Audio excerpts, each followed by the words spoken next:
Well, hello there, and welcome back to another Infinite Inning reissue episode. Another one.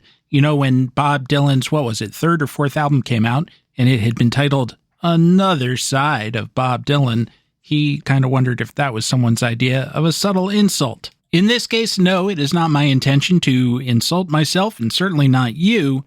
It is simply just like our weekly new episodes, the next one in a series. I, too, am the next one in a series after many previous people who responded to the name Goldman, although I learned recently that there has been so much fleeing tyranny in my background on the paternal side. I'm not sure they were all called that, actually. Countries and nationalities got changed, and so sometimes arbitrarily by immigration control types, so did names. But in any case, I am, as ever, Stephen Goldman, your host for this trip back to the past, with the goal of better understanding the present, the time machine as ever being baseball. I'm going to keep today's new remarks as brief as I can, and actually, story time is kind of brief too. These were tightly told stories, unusual for me, I know, but there is so much playoff baseball this week. I can't keep up with it all, and I expect the same is true of you. On our last reissue, I think between my remarks and the length of the stories from the original episode,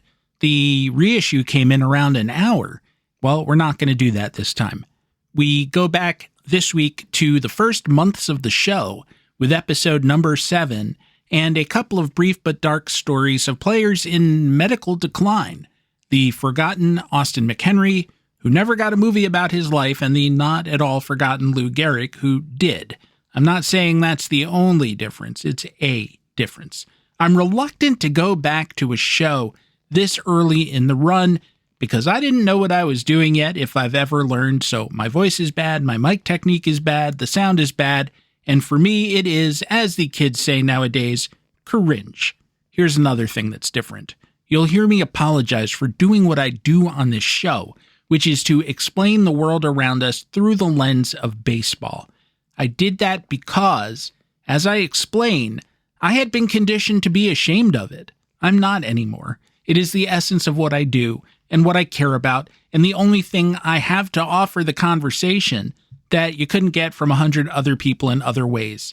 Not necessarily better or worse, but broadly the same MOR baseball commentary. I dress it up a little differently when I do that, but yawn. I say, do you hear me? Yawn. Since I think in these terms, as much as I would like not to, as I would be happier not to just be thinking about, will Albert Pujols be made the manager of the Angels? That'll make a huge difference. Yuck, yuck, yuck. And I recognize there's a place for that.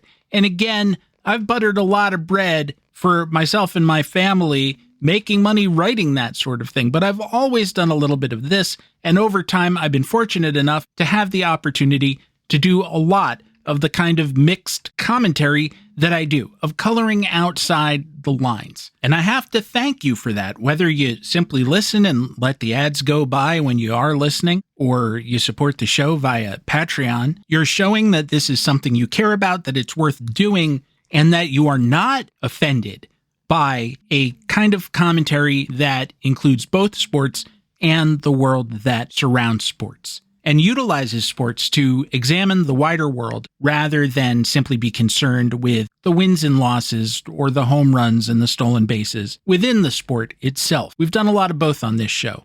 I enjoy doing both. But when we're in a time of crisis, as now, the call to do the fullest version of what I like to do, which is talk about American tradition and history and culture and law, and just sweeten it with a bit of Babe Ruth to make it all more palatable, because Babe Ruth lived through all of this too. It's very hard for me to resist it, and in fact, I feel like it would be wrong of me not to utilize what little platform I have to speak to you about these things.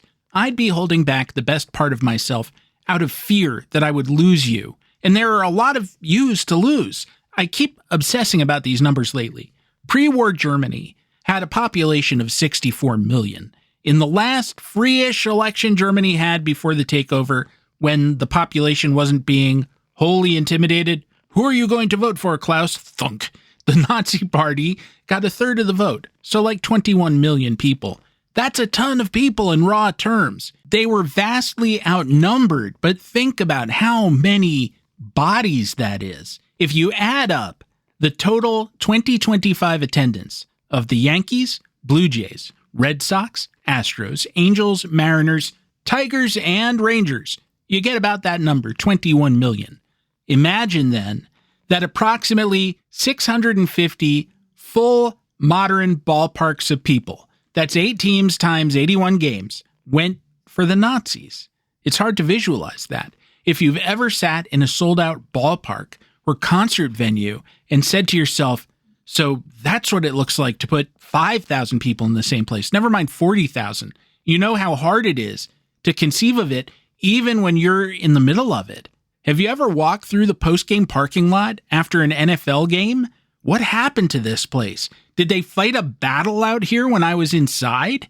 80,000 people happened to it. That's about the seating capacity of my local NFL stadium.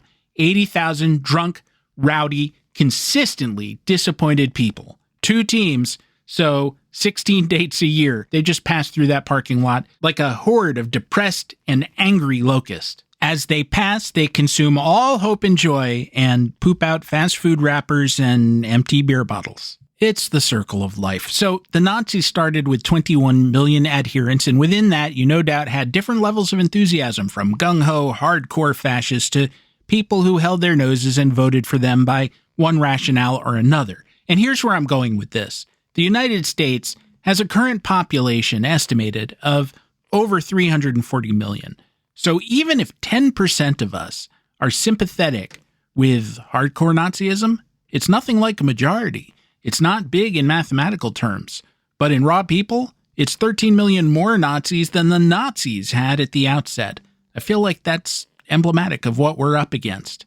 In both cases, the key to survival, to blunting the minority from consuming the majority, is to speak out. I keep using these words on every show, both the reissues and the regular episodes.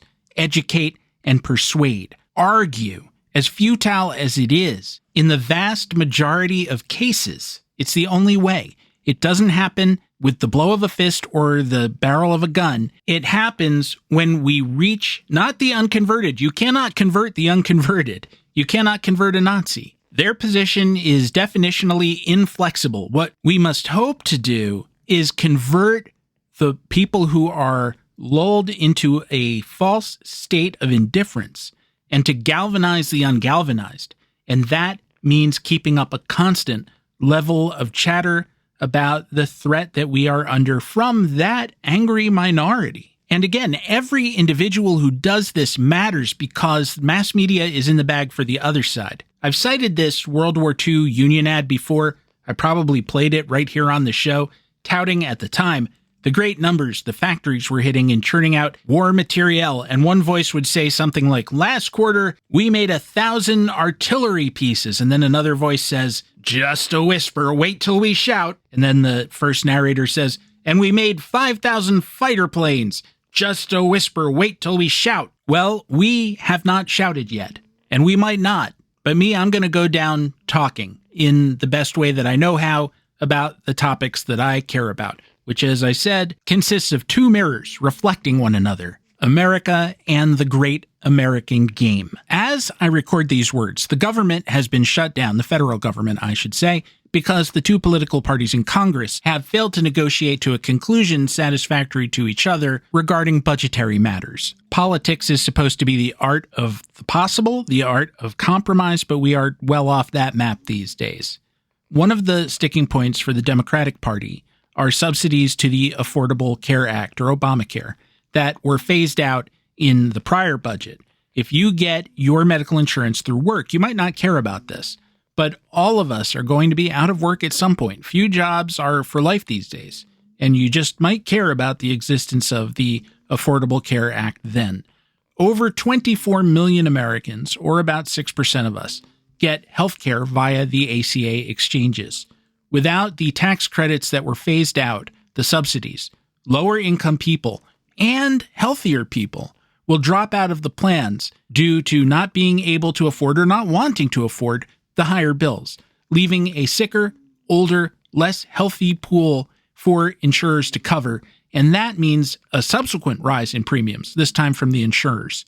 There's a healthcare data analyst on Blue Sky named Charles Gaba. I believe I'm pronouncing that right. Could be Gaba. Maybe he's a Ramones fan. I don't know. He's been calculating how different plans in different states would be priced without the subsidies compared to now. For example, using Ohio, bellwether state, as it's not anymore, but still, as an example, he figures a family of 4 with 2 adolescent children on a silver level plan would go from paying $893 a month right now to $1,830 a month next year. In California, that family would go from $921 a month to $2,151 a month.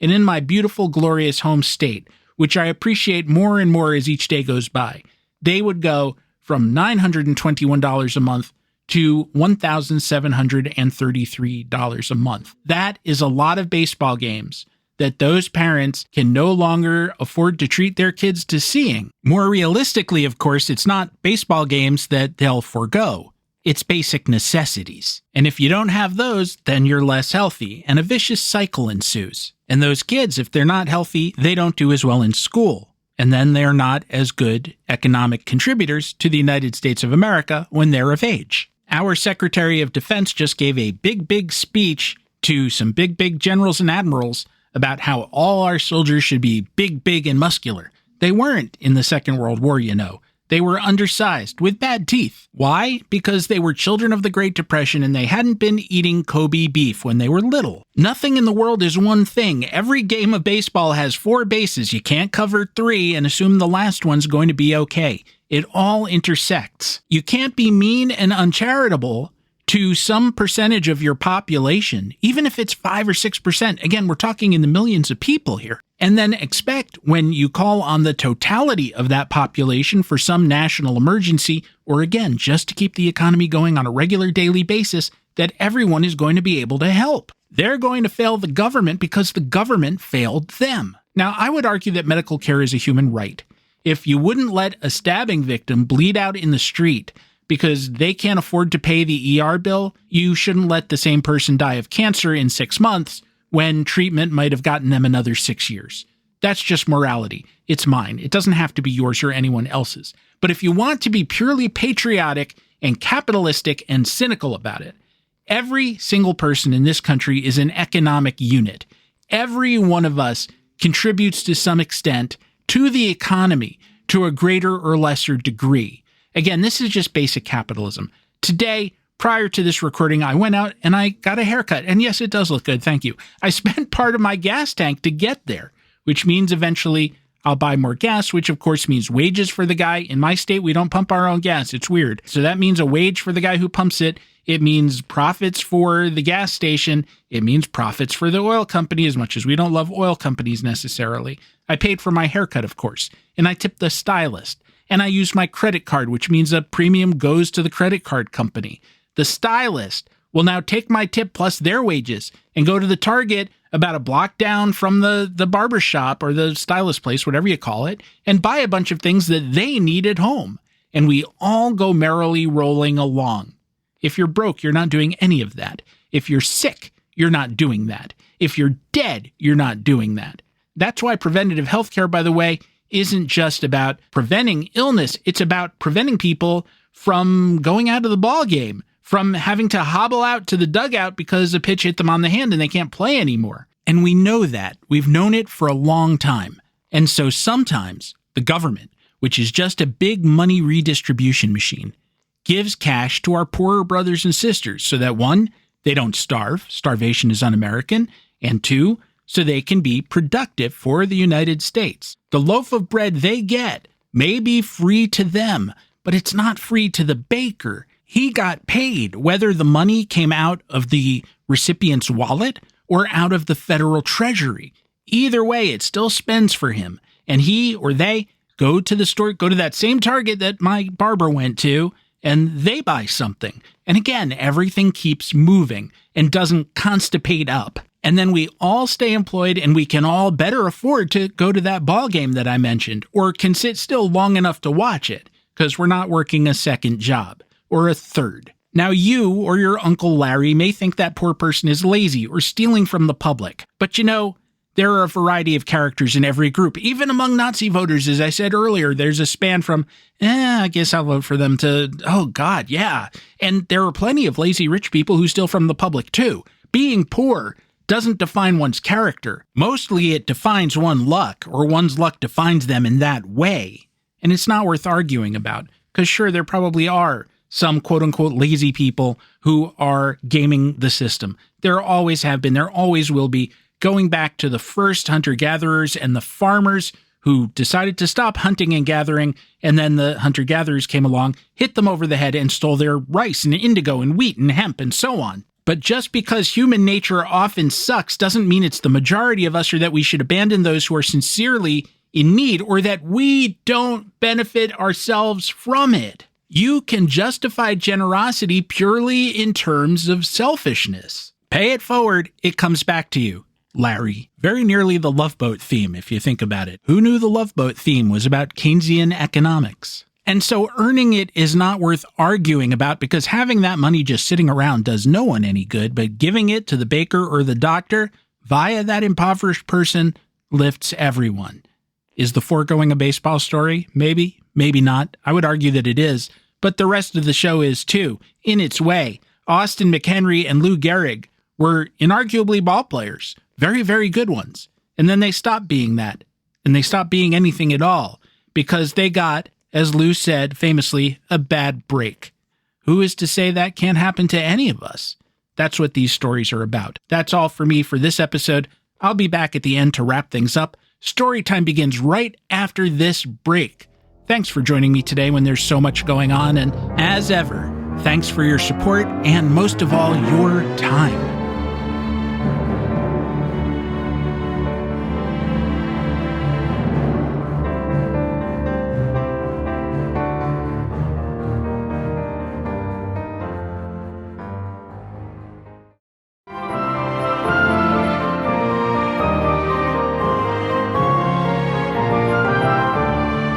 Inning is a place where it's equally hard to make yourself understood and to understand.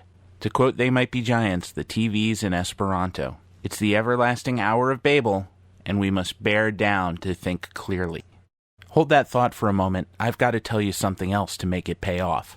This may seem like a morbid place to start, but as we get to the second segment, I hope you'll understand why I chose this story. Parenthetically, as I speak these words, a thunderstorm is raging outside, and you might hear the occasional rumble of thunder or a curtain of rain descending. If so, just consider it a little extra mood setting thrown in by Mother Nature at no extra charge. In 1921, Branch Rickey's St. Louis Cardinals, he was the manager then as well as the guy who ran the team, had one of the best outfields in baseball history. I don't mean one of the top 3 or the top 5, and probably not even the top 10, but it goes on the kind of extended short list. You haven't heard of any of them, and there's good reason for that. The right fielder and center fielder weren't 2 guys, but 4. They were in a job share, and there were injuries. They were journeymen who muscled up and had big years, but didn't have any real careers of note. The third guy, though, he's the one I want to talk about, the left fielder. He was in his 4th year in the big leagues, even though he was only 25 years old, and he broke out in a big way. He hit .350, had a .393 on-base percentage, of .531 slugging for those of you who like numbers, 37 doubles, 8 triples, 17 home runs, 102 RBIs. His teammates called him the Airedale because of his incredibly speedy defensive work in the outfield. The speed doesn't show itself on the bases, though. He attempted 30 stolen bases and only made it 10 times. The season wasn't a one-off either. 1922 started and he could still hit. But there were problems. His vision had gotten blurry. It wasn't so much a problem at the plate as in the outfield. He'd try to track a fly ball and run after it, but as he started moving, everything would just kind of go all hazy. The Cardinals sent him to a doctor naturally, and the thought was at first that he had a sinus problem that was affecting his vision. Rickey sent him home for a month, and the outfielder rested, came back, said he was all right, but it only took 2 games for Rickey to see that something wasn't right, and he sent him home for good. His last at-bat came in Brooklyn on July 31st, 1922. He pinch hit a single. When he went home, he got a more thorough examination. It turned out the sinus thing was wrong. He had a brain tumor. He underwent surgery. It didn't work. There are not a lot of first-hand quotes by this player to give you, but his Sabre biography by Mike Lynch quotes him as saying, "It seems hard that so young a man as I must die, but I am ready when the master summons me. Prior to surgery, he told Ricky, who had become a good friend, that he felt like he was up at bat with the bases loaded in a 3-2 count, but he promised he would hit the next one. There would be no next one. The tumor and the surgery for it laid him low. His name was Austin McHenry, and he was just 27 years old. It's funny that these things don't happen more often. We don't think they should because ball players are young men in the prime of their lives, and therefore mortality is antithetical to our joy in the game. But in fact, it does happen. Think of Jose Fernandez and Yordano Ventura and the misadventure that did them in. There are more treatments for cancer now than there were then, of course, so thank goodness a player can survive if he does get it, but they do get it. Both Chad Bettis and Jamison Taillon are receiving treatment for testicular cancer as we speak, and John Lester is a survivor of lymphoma. The thing to remember is that even if you're young and in the proverbial pink of health, don't think yourself invulnerable. One of my favorite old radio shows was a horror anthology called Lights Out, Everybody. It ran in the 30s and 40s. A chill wind blew, a bell tolled, and, well, here's how it sounded. Ironized Yeast presents Lights Out, Everybody.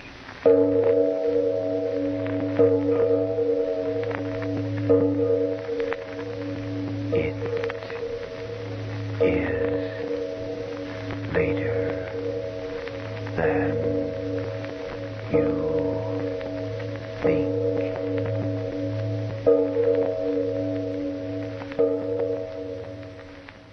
Lights Out brings you stories. I'm Stephen Goldman, and this is the Infinite Inning Baseball Podcast.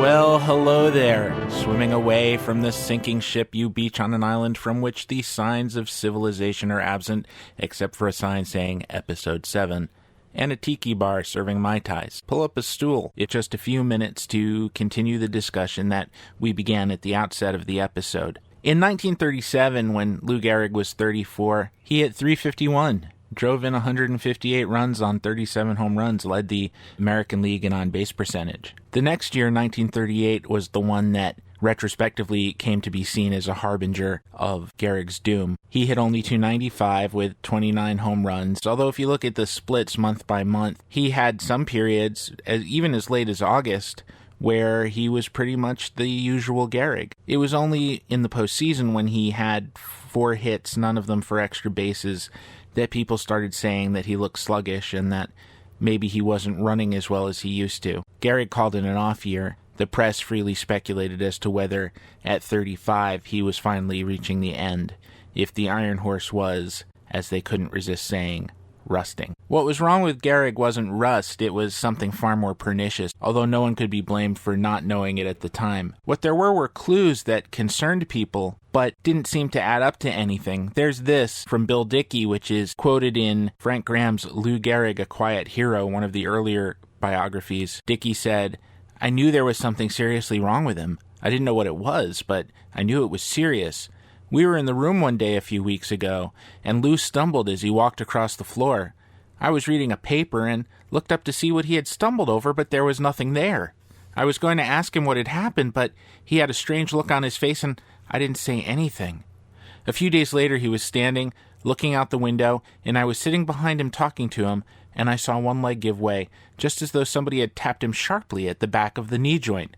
He looked around quick, to see if I had noticed it, I guess, but I didn't say anything, so I knew it was something serious. But I didn't know it was as bad as this." The "this" to which Dickey was referring was Gehrig's diagnosis of amyotrophic lateral sclerosis, which his doctors, for some reason, described as being not unlike polio. It's very different than polio. People could have survived polio even then, even if they did wind up in an iron lung. ALS was and is fatal.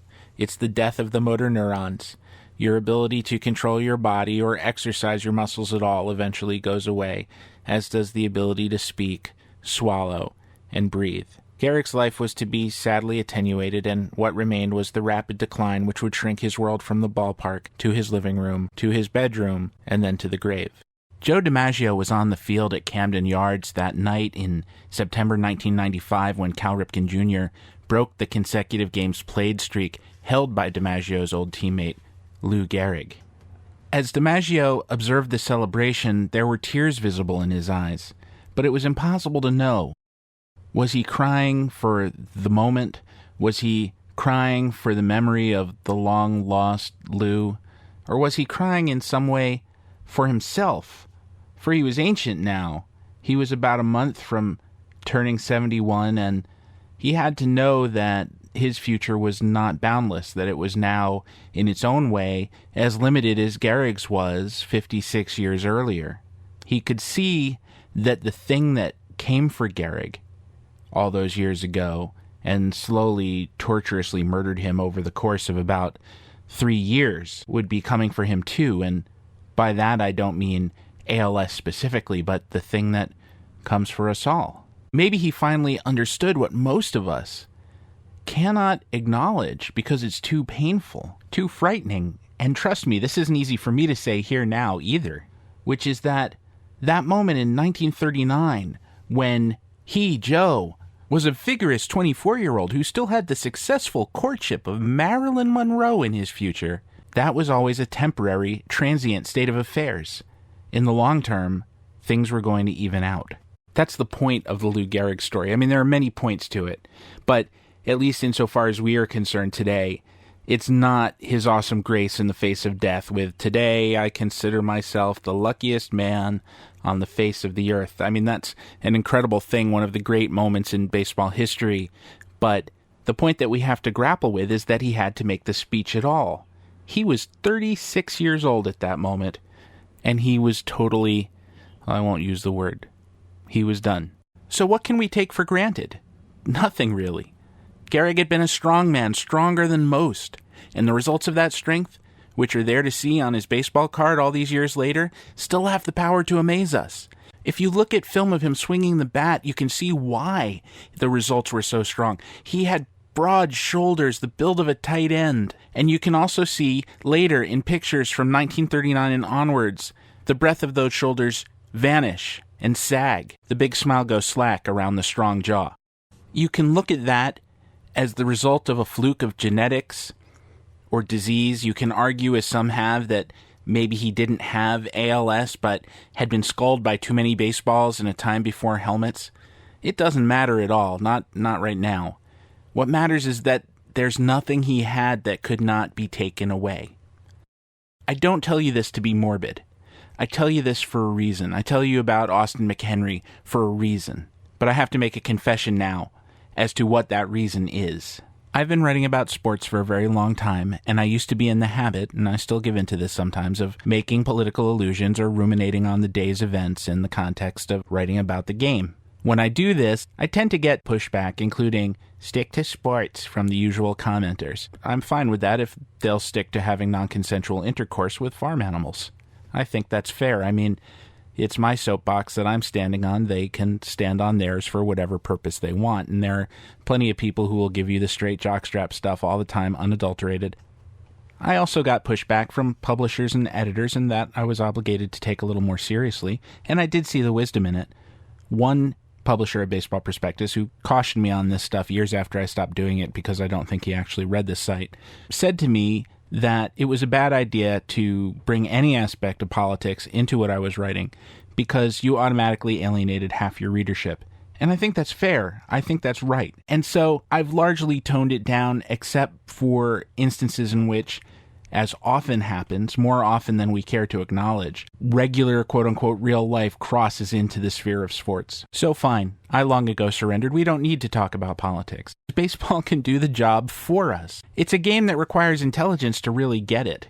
And so I encourage you, don't think about politics, but think about everything in terms of baseball. It's a great game for reality. If Aaron Judge went 3 for 4 on Tuesday night, no one on earth can tell you that it's just the mainstream media telling you he went 3 for 4 and that it didn't really happen. It's there in the box score, it's there in the memories of 50,000 people who watched it, and anyone who tried to argue with it would quickly be adjudged insane. Well, there are other situations in which people try to argue about a 3 for 4 and whether it really happened or not, and try to assign fault for things that may or may not be assignable, and one of those is illness, one of those is health. And they will tell you that if you suffer illness, that it is somehow your fault, or that if you need assistance with it, you are weak. And what I would like to say in rejoinder to those people is not political, it is simply this. Austin McHenry, Lou Gehrig, now not batting, number 4, Lou Gehrig, number 4. And have some damned compassion, because there but for the grace of God go you, and frankly, with or without the grace of God, you're going there someday anyway, just like Joe DiMaggio eventually did. All those years later, it's just a question of timing. I'll return to this program's central metaphor, the infinite inning. When we are in the infinite inning, we are forced to acknowledge that which we would not acknowledge outside of it, that there is no such thing as the present. There is only an ever-receding past and a future into which we are relentlessly moving.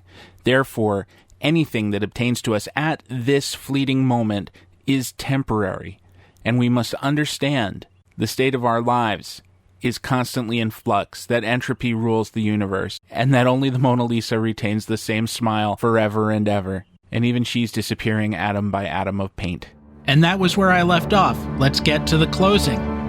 By the hoary hosts of Hoggoth, we have somehow unbelievably made it to the end of another episode. You probably know this by now, but you can... As ever on these reissue episodes, this is where I used to tell you how to follow the guest on Twitter, but the guest is absent for this reissue, and I am absent from Twitter, and so are you. But you can follow me, as so many do, at stephengoldman.bsky.social. The great thing about this one is that not only am I using closing music I don't recall ever using, but I mention our old publications as well. We have no sponsor as of yet, but I'm thinking of approaching Ironized Yeast. They did a bang-up job with Lights Out every... I left that 70-something-year-old clip in, and we'll see if I get in trouble for that, too. 27. Get well soon, number 27. Our producer is Ambrose Bierce, or will be as soon as he returns from his Mexican sojourn.